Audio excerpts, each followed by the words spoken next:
주시리라. 아멘.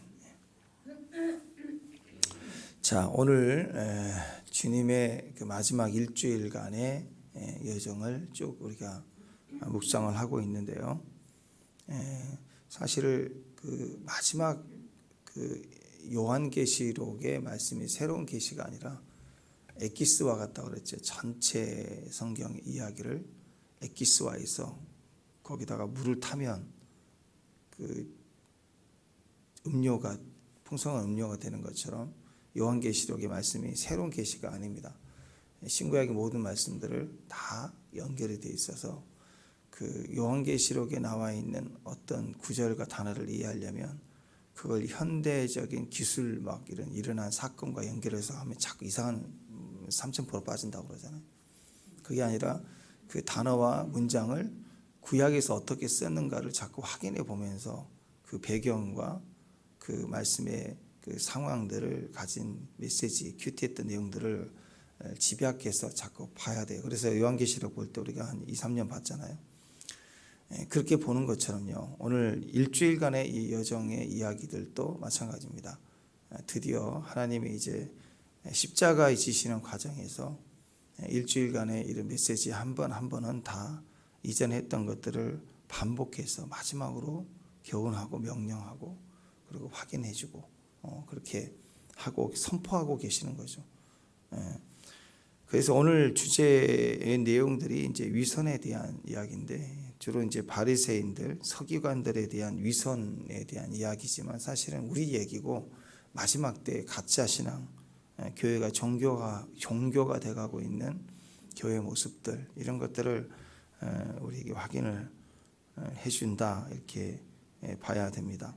신앙의 위선자들이 되지 마라. 이것을 우리 가운데 말하고 있는 것이지 이 시대의 서기관 바리새인들에게 아주 야단치신다 이렇게만 보면 안 된다는 것이죠. 심리학적으로도 지금 조사된 걸 보면 그 나쁜 일을 하는 나쁜 사람들보다 현대인들도 위선자들을 되게 싫어한다고 합니다. 그래서 심리학적으로 연구를 해봤더니 나쁜 짓을 하는 사람들을 이렇게 비난을 하면, 자 보세요. 나쁜 사람이 있는데 그 나쁜 사람이 나쁘다 이렇게 비난을 하면 나는 아직 그 일을 안 했어요. 뭐 살인을 했다 그러면서 나쁜 놈, 살인자 막 비난하는 순간 뭐가 나오냐면 심리학적으로 연구를 해보니까 나는 나쁜 짓 안 했어. 난 저 살인을 안 한 사람이야 하고 자기를 향한 시그널이 나온대요. 기분이 좋은 거예요.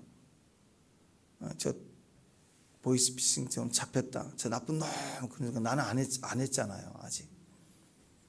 그러니까 나는 안 한 사람이야 라는 시그널이 나와서 나의 도덕적인 그 점수가 올라간대요. 스스로가.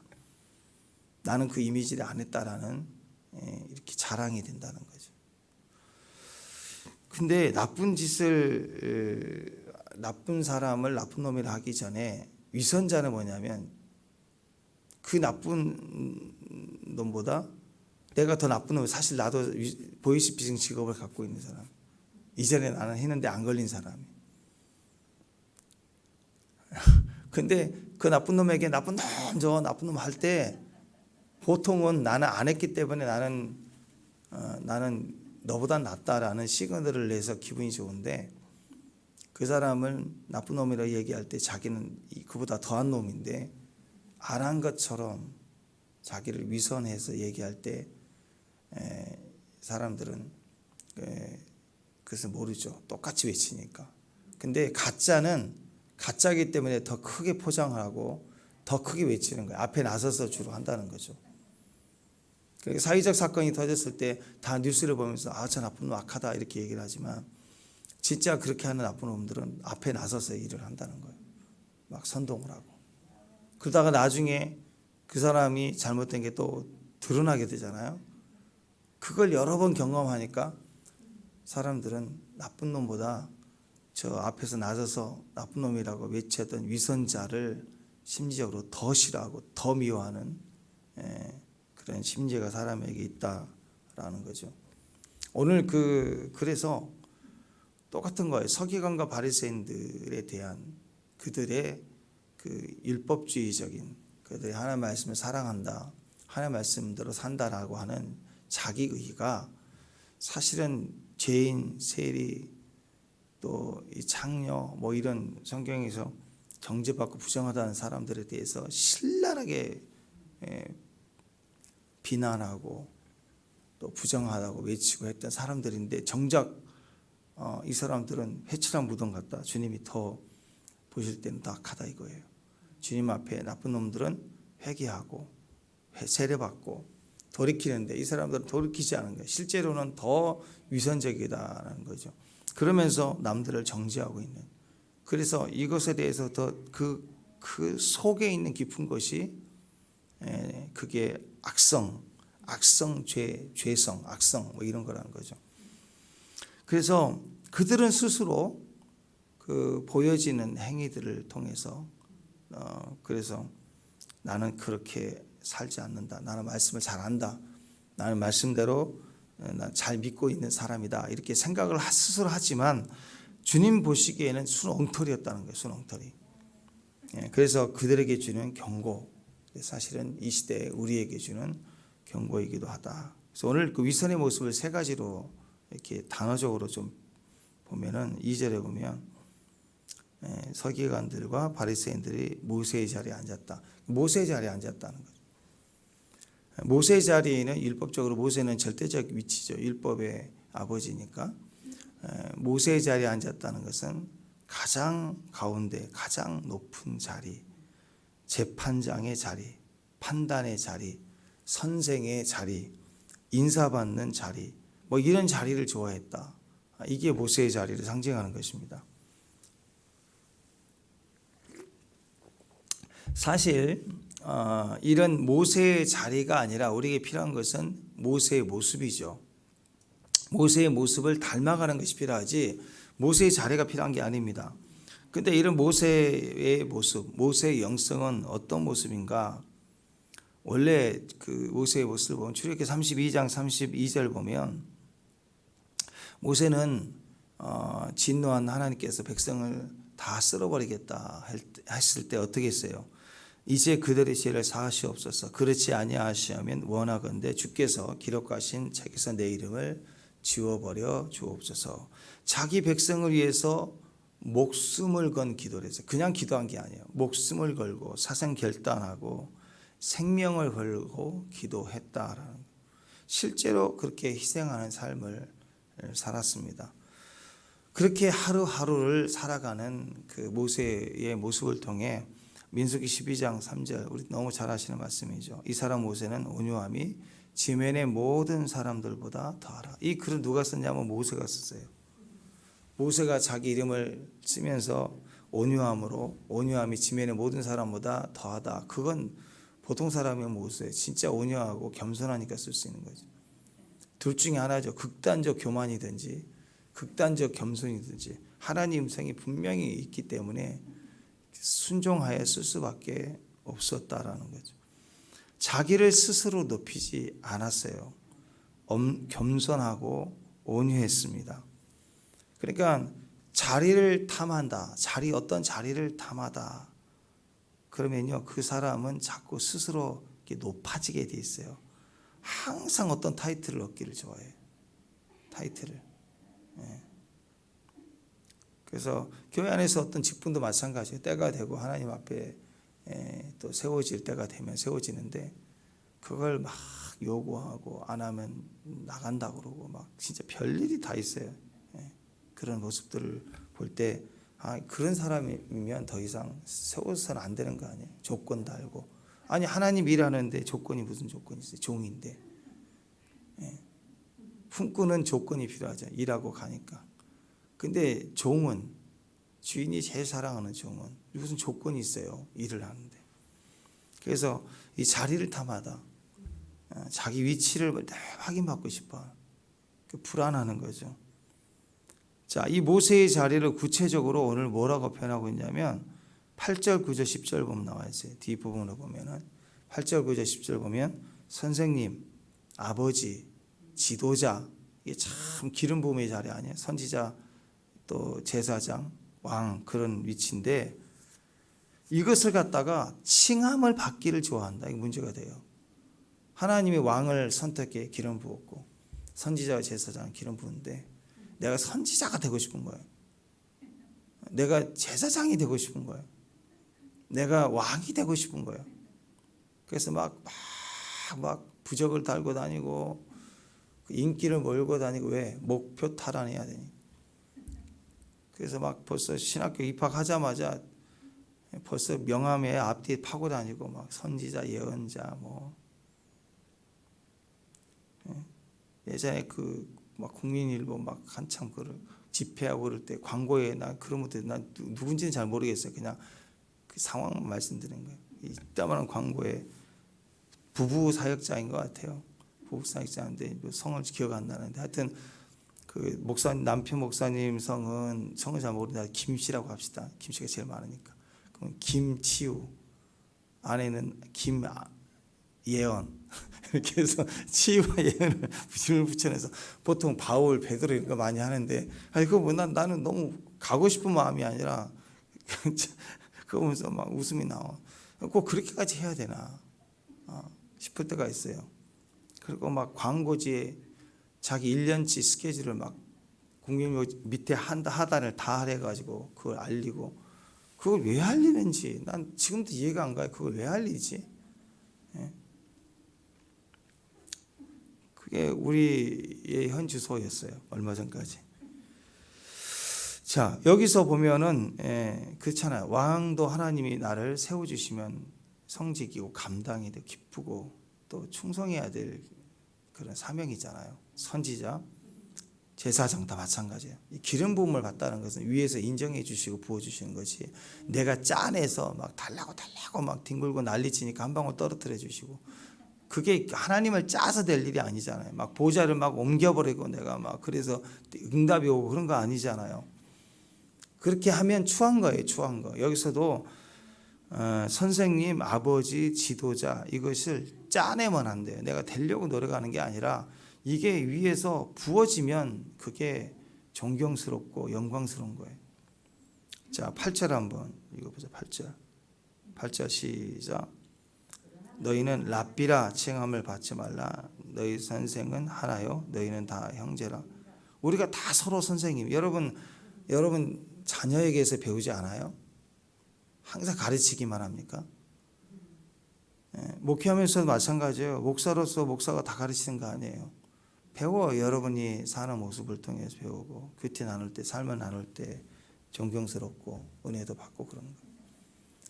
또 사회적인 믿지 않는 사람이지만 또 열심히 살아가는 모습을 볼 때 마음이 가고 또 응원이 되고 우리 서로가 다 배우는 거예요. 하다못해 봄에 꽃 피는 거 보면서 겨울에 다 말라 비틀어져 죽었다 싶은데 새싹 하나 나면 그것에 대한 영성이 내 안에서도 나를 가르치는구나 배우는 거죠.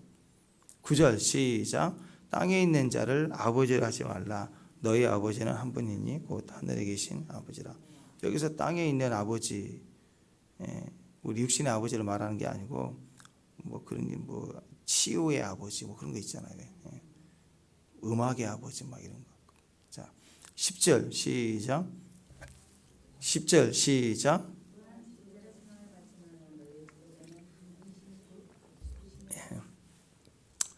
자, 선생님, 아버지, 지도자 이 개념에 우리가 정말 의미를 부여해야 해서 우리가 믿고 의지할 진정한 선생님, 아버지, 지도자는 하나님밖에 없다는 거예요. 이 땅은 자꾸 사람을 우리가 이 땅에서 선생님 그리고 아버지 또 지도자 이렇게 칭하는 것은 한마디로 이게 신비화 시키는 거예요. 신비화. 그분을 정말 100% 아나요? 몰라요. 그냥 내가 아는 그 모습만 보고 신비화하는 거예요. 신비화한다는 것은 이제 이미지화 있다는 거예요. 이미지, 브랜드와 이미지화. 이미지는 뭐라고 그랬습니까? 우상이라고 그랬죠. 우상은요 신비화 시켜놓고 따르는 게 우상 숭배예요. 그러니까 뭐 음악의 대가, 그럼 거기 막 신비화 시켜 놓으니까 내가 따르는 거예요. 왜 우상숭배라고요? 거기에 막 벌벌 떨고. 이게 오늘 요즘 이해하고 있는 그 이슈가 되고 있는 그 저기 뭐예요? 나는 신이다. 넷플릭스 그거 막 이단들이 난리 났더만요. 그거 방송 못하게 해달라고 막 난리가 났는데 그게 또 처분이 떨어지면 또 방송이 안 되기도 하나 봐요. 우리는 모르지만 어떻게 그게 방영된다는 걸 또 자기를 취재했다는 것도 다 알고 그렇게 고소를 하는지 모르겠지만 근데 이번에는 그게 넷플릭스에서 방송을 하기 때문에 우리가 아무리 떠들어봐야 그게 안 된다네. 방송이 계속 된다고 하네요. 그걸 보면서 보면 뭐예요? 다 문제가 신비화 시켜놓고 따르기 때문에 우상숭배예요. 그러니까 결국 빠지게 되는 거 아니겠습니까? 요즘도 마찬가지예요. 무슨 뭐 민족의 스승이래. 또 시대의 어떤 영성의 대가, 또 어떤 불의 사자, 그다음에 치유의 아버지. 이게 전부 뭐예요? 교회 안에 있는 것 같지만 이게 신비화 시키는 거예요. 우리나라는 좀 그런 면에서 좀 좋은데 미국 같은 데는 되게 그거 많거든요.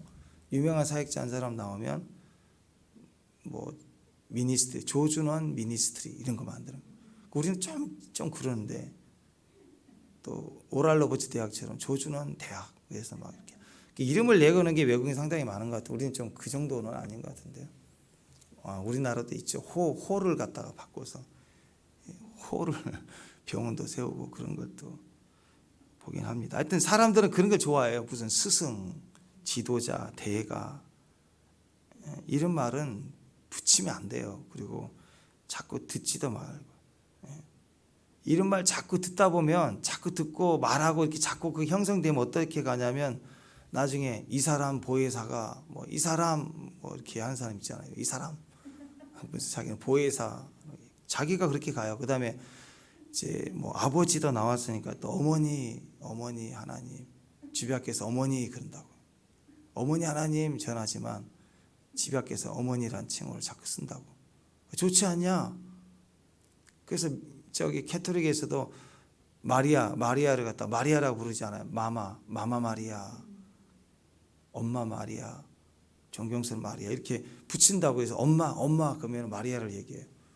우리나라는 엄마가 없어요. 어머니가 있어요. 어머니 그러면 또 자꾸 그런 거예요. 그 다음에 자꾸 보면 저 위쪽에 있는 그 사람도 있죠. 위쪽에 있는 사람도 뭐 친애하는 지도자도 뭐 친애하는 우리 요즘 쓰지도 않은데 친애하는 그러면 그렇게 되고 이게 다 우상이고 극단주의적 교주가 되고 그렇게 하는 거니까 그러니까 여러분 그런 말 절대 하면 안 돼요.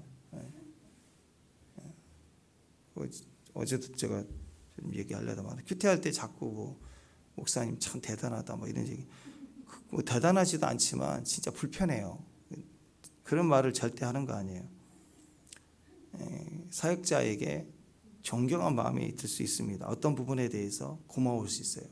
그러면 그 고맙다, 존경하다 그런 그 마음을 갖고 밥 한 끼 먹고 같이 대화하고 그게 고마운 거 아니에요. 근데 그걸 자꾸 신비화 시키려고 하면 대단하다 뭐 멋진다 어쩐다 막 쓰고 뭐 그렇게 하다 보면 그건 별로 좋은 일이 아니에요. 덕이 하나도 안 돼요. 그런 말하면. 그래서 사람은 그냥 사람일 뿐이에요. 그리고 목회하면서 저도 그래요. 목사님 목사님 말씀 은혜 받았습니다. 그런 거 진짜 듣기 싫고. 그러니까 목사님 메시지에 많이 은혜를 받았습니다. 그런 소리 저한테 절대 하지 마세요. 절대 하지 마시고 제가 기쁜 건 목사님 이 말씀 듣고 제 큐티하면서 또 깨닫게 알게 되는데 내 삶에 이걸 오늘 적용했더니 이런 일이 생겼어요. 난 그런 건 진짜 기뻐요. 그런 걸 듣고 싶은 거예요. 근데 자꾸 뭐 쪼개고 그럼 내가 쪼개는 사람이잖아요. 말씀 맨날 쪼개고 가르고 뭐 자르고 오늘 본문은 또 어떻게 자를까 맨날 그런 난 자르는 사람이 아니라고. 그러니까 우리가 서로 성도의 관심을 말씀을 듣고 어떤 삶을 살고 있는가 그 삶에 대한 나눔 속에 감사가 있고 감격이 있고 우리가 그거 예수님에 대한 증거를 나누고 가는 것이지 우리는 자꾸 어머니로 가고 아버지로 가고 무슨 뭐 보혜사로 가고 저 친애하고 뭐 그런 동지 동무로 가는 게 아니라고요.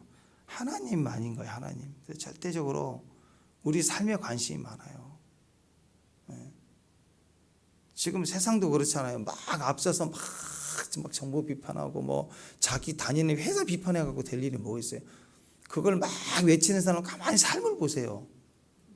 그 직장에 일하러 가가지고 위원장 하나 시켜놓고 그 사람 일 안 해요. 그 자기 일을 안 한다고요. 위원장에서 그거 하고 그것만 쟁의 안 하는 것만 계속 대변한다고 그 일하지. 그거 하라고 그 기술 배워서 자격증 따서 그 회사 갔냐고요. 아니잖아요. 그 엉터리 짓을 계속 하는 거예요. 계속. 근데 그 사람들의 삶을 보면 제가 보기에는 이런 위치에 나선 사람 삶은 정상적인 삶이 거의 없어요. 나서는 사람들. 근데 주님은 우리에게 이렇게 막 세상을 향하여 저항하고 투쟁하고, 이제 우리가 기독 정치를 리폼이라고 하거든요. 리폼. 개혁이라고 해요. 개혁. 그래서 신앙의 개혁. 그래서 그 캐토릭화되어 있는 중세시대에 루터가 개혁을 하고, 그래서 이 칼빈이 개혁을 하고, 그래서 우리가 신앙을 찾고 만인 제사장이 되고 모든 사람 말씀을 읽고 예배할 수 있는 자유들이 일어나지. 개혁이라고. 개혁은 세상에 대해서 막 저항하는 게 아니라고요. 집단이 되는 게 아니에요. 개혁은 내 스스로, 나 한 사람이 말씀 속에 나를 꺾는 거예요. 그게 어디서부터 시작되냐. 오늘 나와 있는 위선을 벗어버려야 되는 거예요. 위선을 벗어버리는 거예요. 그래서 지금 나에게 이렇게 도움이 되고 존경스러운 그런 부분에 대한 모든 것, 우리 부모님, 친구, 때로는 우리 자녀, 아이들 보면 고맙다 싶을 때가 있잖아. 다 감사한 일인 거야. 그걸 신비화시키면 안 돼. 절대로 사람은 사람일 뿐이야. 하나님만을 의지하고 같은 말씀 속에서 질서를 주신 것만큼 지키는 거죠. 질서 안에서. 그 질서를 따라가는 거지. 내가 너보다 높고 너는 내 말 들어야 되고 그러니까 어디가 있어요. 그럴 수가 없습니다. 우리가 신앙생활 끝까지 승리하고 완주하려면 이거 꼭 기억해야 됩니다. 여러분이 뭔가 됐다라고 싶은 그 자리, 그게 위선의 자리거든요. 그때 조심해야 돼요. 그때. 위선의 자리에서 벗어나기 위해서는 거기에 빠져서 망하게 되거든요. 그러니까 그렇게 망하지 않게 되기 위해서는 오늘 이 모세의 자리에서 내려와야 돼요. 모세의 자리에 앉으면 안 돼요. 안 돼요. 그 조지 워싱턴 미국 초대 대통령 유명하잖아요. 미국이 독립하려고 했더니 영국이 놔주질 않고 전쟁 치르고 막 그때까지 미국이 독립을 하잖아요. 나라에 세워지려고 할 때 난리를 치는 거예요. 그 전까지 영국은 대영제고 해가 지지 않는 나라, 기독교의 역사 해가지고 막 전 세계를 지배했던 나라예요. 근데 썩어가기 시작하니까 청교도인들이 신앙인을 찾아서 미국으로 새로 발견된 대륙으로 와서 신앙생활을 하잖아.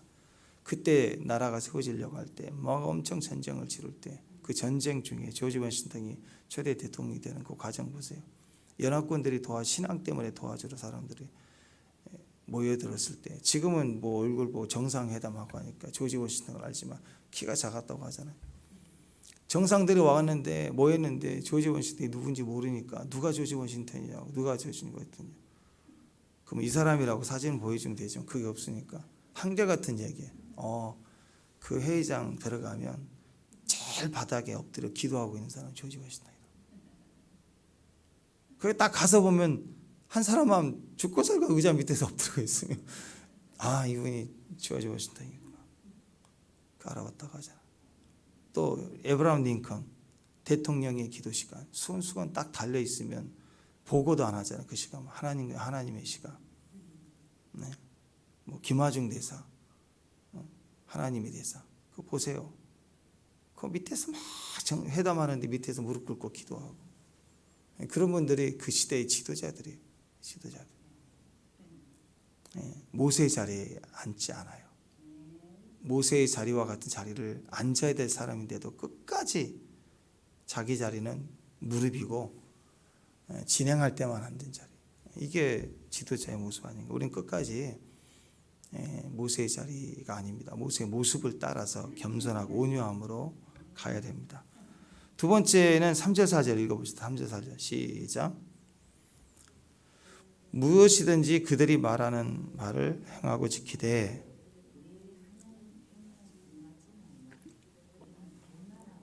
행하지 아니하며 또 무거운 짐을 묻고 사람 어깨에 지우되 자기는 이것을 손가락 하나로도 움직이지 않는다. 율법을 가지고 말씀을 선포하는 건 자기 말을 하지 않기 때문에 말씀은 들을 만하다 이거예요. 그런데 그들은 말만 하지 행동을 안 하니까 행동을 본받지 말래요. 그들은 손가락을 하나라도 움직이지 않아요. 말만 하고 행하지 않아요. 말만. 그러니까 말만 하고 행하지 않는 사람들 보세요. 입만 살아서 떠들고 손가락 까닥하지 않은 사람들은 가만히 보면 일을 하기 위해서 말을 하는 건데 말하고 움직이지 않으면 어떤 일이 벌어지냐면 안 해도 될 일을 말을 하잖아요. 그러니까 다른 사람에게 짐을 지우는 거예요. 자꾸. 나도 말하고 너도 말 안 하고 그러면 아무리 일이 벌어지지 않는데 팔짱 끼고 가만히 앉아서 그냥 누구 하나 들어오니까 저거 치워. 자기가 치우면 되는데 저거 치워. 그러면 괜히 그 자리에 나타나는 사람은 짐만 지우냐. 나 여기 치우러 온 거 아닌데 괜히 짐만 챙기는 거예요. 짐만 지워지는 거예요. 자, 주님의 영성은요. 짐 수고하고 무거운 짐진 자들을 오라 그러시고 주님은 그 짐을 내려놓게 하시는 분. 자기에게 짊어지게 하시는 분이에요. 그런데 율법주의자들은 말만 하고 행하지 않는다는 말은 남에게 시키기만 하니까 짐만 지우는 사람들이라는 거죠. 마태복음 11장 이미 했었죠. 마태복음 11장 28절, 29절, 30절 수고하고 무거운 짐진 자들아 다 내게로 오라 내가 너희를 쉬게 하리라. 나는 마음이 온유하고 겸손하니 나의 멍에를 메고 내게 배우라. 그래야만 너희 마음이 쉼을 얻으리니 이는 내 멍에는 쉽고 내 짐은 가벼움이라. 수고한다. 기억나시나요? 수고하다 또 무거운 짐이다 할 때 수고라는 말은 피로 느끼다라는 단어인데 이 코피아오 이 단어가 내가 할 일이에요. 내가 할 일. 수고하다. 내가 반드시 해야 될 일이에요. 무거운 짐은요. 짐승에게 싫다라는 단어거든요. 그러니까 무거운 짐은 원래 내가 하지 않아도 될 일을 말하는 거예요. 인생이 그래요. 인생은 내가 할 일이 있어요. 또 내가 아버지로서, 내가 어머니로서, 또 직장에서, 교회에서 어떤 위치가 내가 할 일이 원래 있다고. 근데 현장에 가서 보면 내 책임도 아니에요. 내 책임이 아닌데 내가 해야 될 일이 생기는 거예요. 또 져야 될 짐이 생기는 거죠. 내 책임이 아닌데도 감당해야 될 일이 또 생기는 거예요. 그래서 인생이 그런 거예요. 자기 계산만 다 해놓고 가잖아요. 내가 할 일만 생각하고 가잖아요. 그러면 인생이 아니에요. 사업을 해도 그렇고 여행을 가도 그렇고 내가 계산한 것만 가져가면 그게 여행이 아니라고, 인생이 아니라고. 가서 보면 사건에 휘말리기도 하고 더 좋은 것도 있지만 때로는 책임져야 될 일이 더 생기는 거예요. 이 사건이라는 계속 변수가 생기기 때문에. 그 인생은요. 내 계산만으로 안 되는 것입니다. 현장에 가보면 계산에 놓지 않았던 것도 생기기 때문에 사람들은 항상 수고만 생각하고 살면 안 돼요. 무거운 짐이 있다라는 거예요. 그래서 인생은 수고와 무거운 짐으로 이루어져 있습니다. 계산된 것과 앞으로 계산하며 살아갈 일들이 가득 차 있는 거예요. 그런데 손 하나 까닥하지 않고 말만 막 질러대면 야 그거 원래 그런 거야. 내가 다 알아. 내가 엄마 잘 알아. 엄마가 되게 잘 알아. 물론 애들 때는 잘 알죠. 어떻게 잘 알아요? 위에서 직장에서 상사가 내가 하는 대로 해. 그게 다 하는 게 아니라고. 다 하는 게. 계산된 것만 가는 게 아니라고. 그 현장에 가면 또 달라진다고요. 근데 손가락 하나 까딱하지 않고 입만 살아가지고 자꾸 떠들고 그러면 수고와 무거운 짐을 자꾸 다른 사람에게 이렇게 지우게 되는 거예요. 자꾸. 근데 주님은 우리에게 힘을 주시죠. 우리에게 안식을 주세요. 참 안식, 약속을 통해서 우리를 쉬게 해주시는 거죠. 그 주님의 마음은 오히려 그 짐을 갖다가 무거운 짐을 이렇게 받아주면 그가 그때는 쉬는 것 같아도 조금만 지나면 또 뭔가를 또 지고 있어요.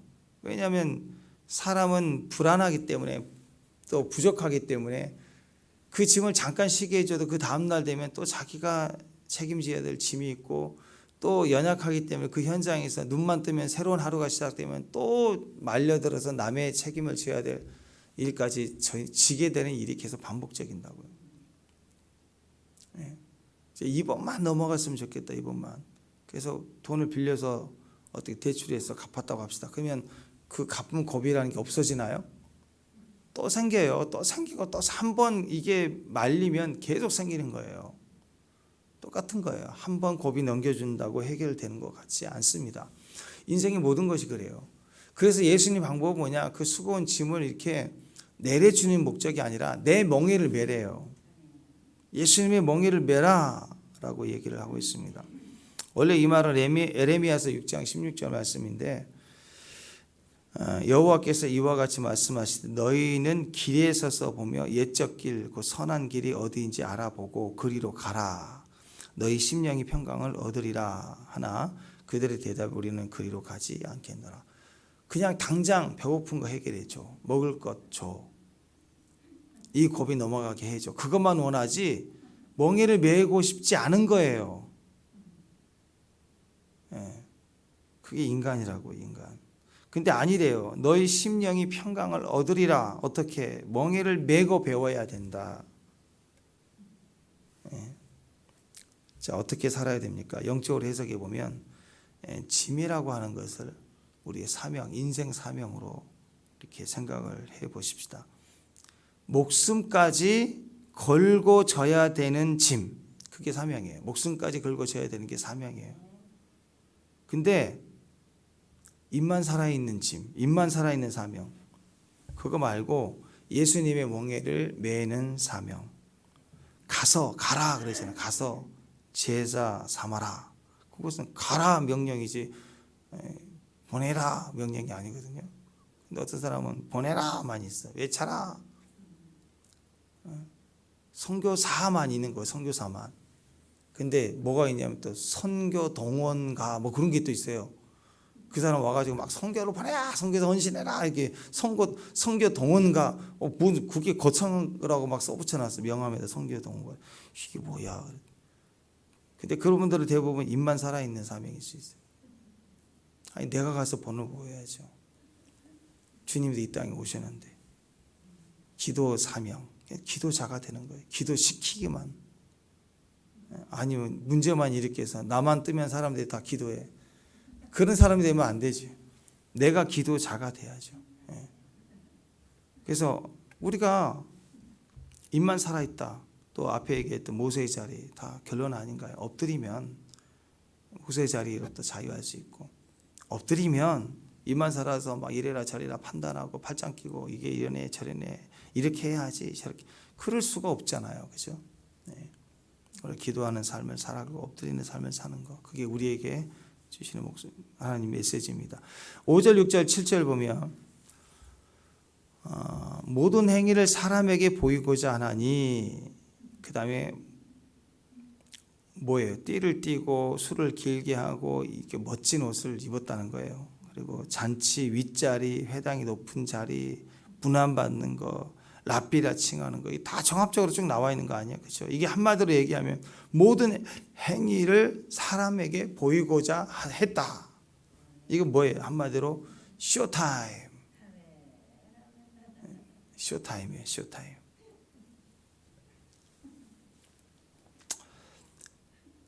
이 부분을 예수님 이미 뭐라고 말씀하셨냐면 마태복음 6장에 보면 금식에 대한 얘기를 하셨어요. 금식에 대한 얘기를 하실 때 금식은 뭐냐? 금식이라는 것은 밥을 안 먹는 게 아니고 내가 굶어 줄이는 게 아니고 금식은 드러내는 거예요. 금식을 하면 드러나게 돼 있어요.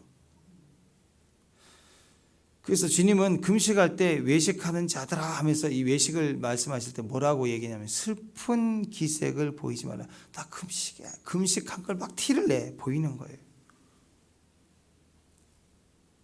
그러니까 금식하면 드러나게 돼서 뭐가 드러나냐? 금식할수록 영광이 드러나고 주님의 역사가 드러나요. 아니면 금식할수록 내가 나를 막 슬픈 기색, 지금 이틀째 3일 금식이 이틀째인데 이미 39일 금식하는 사람처럼 막 드러내 보여. 나를 막 보이는 거예요.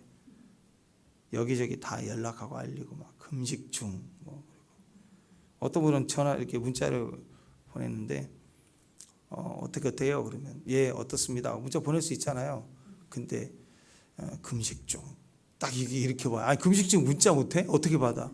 아까부터 너무 황당했어요. 금식 중.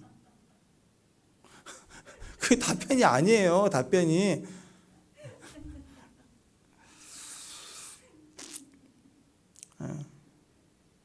다니는 중학교가 금식 중인지 모르겠지만 금식을 할 때 이 두 가지입니다. 금식하는 것은 나를 줄이는 게 아니고 드러내기 위함이에요. 우리가 왜 금식해요? 내 삶에 내가 꺾여지고 주님의 뜻이 드러나고 주의 영광이 드러나고 주의 응답이 드러나기 위해서 금식하는 거 아니에요. 그렇죠? 그런데 금식하면서 막 나를 드러내. 나의 쇼타임이 됐다. 나를 드러냈다. 나는 금식합니다. 막 써붙이고 다녀요. 자랑하는 거죠. 나는 당신들과 수준이 달라요. 너희들은 밥 먹죠. 나는 금식하는 사람이에요. 하고 막 광고하고 다니고. 어떤 분들은 그냥 명함에 40일 금식 4번 했다고 평생 파고 다니, 명함을 파고 다니 이렇게 금식 4번 기도한 사람. 자, 금식은요. 우리가 금식할 때 하나님 금식을 하라고 하실 때 또 우리에게 금식하라고 감동을 주실 때 무슨 의도가 있냐면 내가 나로 가려져 있고 아직 무지하고 또는 내 힘의 절대적 힘이 나에게 쓰여지기보다는 그것을 내려놓고 그 힘을 하나님께 올인하라. 전체를 깨트리는 의미가 있거든요. 마지막 예배도 하는 그런 의미가 있어요. 그러니까 그건 나에게 먼저 하면 그 과부가 그 기름 한 방울 떡 밀가루 아들하고 먹고 죽으려고 하는 마지막 그거. 근데 하나님은 거기 가서 뭐라고 그래요? 그거 엘리야에게 가가지고 그거 먼저 나를 섬겨라 그 얘기를 하게 하시잖아요. 엘리야도 참 고통일 거예요. 그거 뻔한데 그거 먼저 나한테 바치라. 그게 보통 교주예요. 교통. 뭐 교주는 통하겠지만 교주도 아닌데 처음 만나는 사람에게 나 먼저 섬기고 하나님의 영광이 될 거다. 누가 믿겠어요? 누가. 그 선지자는 그런 삶을 산다고요. 막 이기적이고 강탈 성도에 그걸 뺐냐? 막 그러면서 헌금하라, 뭐 11조 하라 그런 얘기하면 그렇게 그런 대접 받아야 되는 거예요. 그게 선지자니까. 근데 그것을 통해서 하나님이 엘리야를 보낸 이유가 뭐예요? 기름을 더 증가시키고 먹을 걸 증가시키고 가뭄 중에 살게 해주려고 가는 거 아니에요, 그죠? 하나님 목적은 그거였어요. 그러니까 우리에게 금식의 감동을 주는 것은요, 내 마지막 한 방울 그것 가지고 하나님을 드러내고 싶으신 거예요. 그래서 보내신 거라고요. 근데 금식 중에 전혀 다른 코드가 연결이 돼가지고 내가 나를 막 드러내. 나 이거 마지막 한 방울 드리는 사람이라고.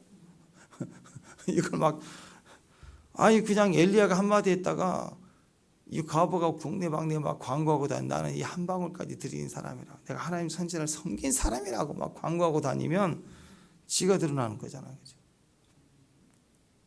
그럼 하나님이 그 금식으로 우리의 약함 속에 기적과 능력을 더 드러내시고 싶으신 거예요. 더 하나님께서 주고 싶은 거였는데 그 코드로 가지 않고 자기 코드로 가버리면 자기 허물, 자기 죄악, 자기 자랑만 막 딥다 드러나고 nothing, 아무것도 아무런 일이 일어나잖아요. 주님 저 다 했는데 왜 그래요? 너는 너의 상급을 이미 받았느니라. 그런 거잖아요. 모든 행위를 사람에게 보이고자 하나니 쇼를 하는 것입니다. 하나님께서 내 삶에 지금 드러내고 싶으신 축복과 영광이 절대 드러날 수가 없는 거예요. 하나님과 연결되지 않기 때문이죠. 어떻게 연결이 됩니까? 18절에 보니까 마태복음 6장 18절에 보면 금식에 대해서 뭐라고 얘기하냐면 금식한 자로 사람에게 보이지 않고 오직 은밀한 중에 계신데 하나님께 보이게 하려 함이라. 은밀한 중에 보시는 내 아버지께서 갚으시리라. 금식은 세상에 그 드러내 보이며 자랑하는 게 아니라 아버지께 은밀히 보이는 것이다. 이렇게 말씀하고 있죠. 갚아주신대요. 해결해 주신대요. 그러니까 절대적으로 내가 나오면 안 돼요. 외식은 나를 포장하잖아요. 내가 나를 드러내는 것뿐만 아니라 더 크게 위대하게 하기 위해서 더 뭔가를 더 덧입고 해서 크게 이렇게 화려하게 보이는 게 외식이 있잖아요. 근데 그 외식도 아니고 내가 나를 드러내는 것도 아니고 우리는 금식이라는 차원에서 하나님만을 드리기 위해서 은밀하게 가라라고 얘기를 합니다. 음식을 잘 먹고 힘을 내야 사실 세상에서도 우리가 싸워 이길 수 있는 것이죠. 든든히 먹어라. 그게 일반적인 겁니다. 그러니까 잘 먹지 못하면 굶고 배가 고프면 싸울 수가 없죠. 근데 당연히 금식하면 이길 수 없는 게 맞는 거죠. 금식한 상태에서 배고픈 상태에서 무슨 일을 할 수 있겠습니까? 밥 먹고 해도 이길 수 없는 세상을 어떻게 밥도 먹지 않고 일부러 또 밥을 먹지 않고 싸워서 이길 수가 있겠어요. 근데 지금 현재부터 밥을 잘 먹어야 이겨요. 무기를 더 가져와야 이기는데 무기를 내려놓고 항아리를 들고 나가고 횃불 들고 나가고 찬양하고 나간다. 무기가 있어도 이길까 말까 하는데 무기를 아예 들지 않고 찬양을 한다. 밥을 잘 먹고 나가서 힘써서 싸워도 이길까 말까 하는데 아예 더 굶고 간다.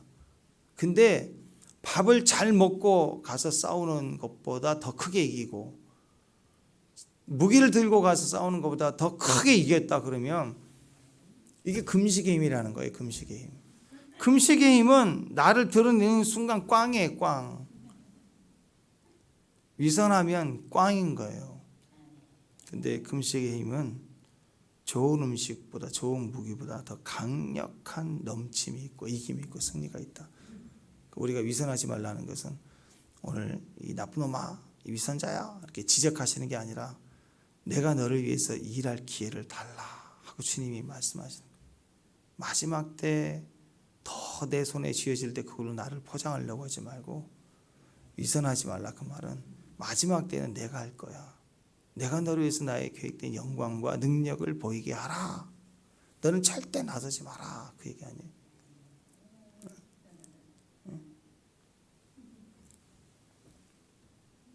금식은 엎드리는 겁니다. 하나님 유다의 사자와 같이 오시라고 외치는 거예요. 하나님의 역사입니다. 그 하나님의 역사 가운데 서 있는 저와 여러분 되시길 바랍니다.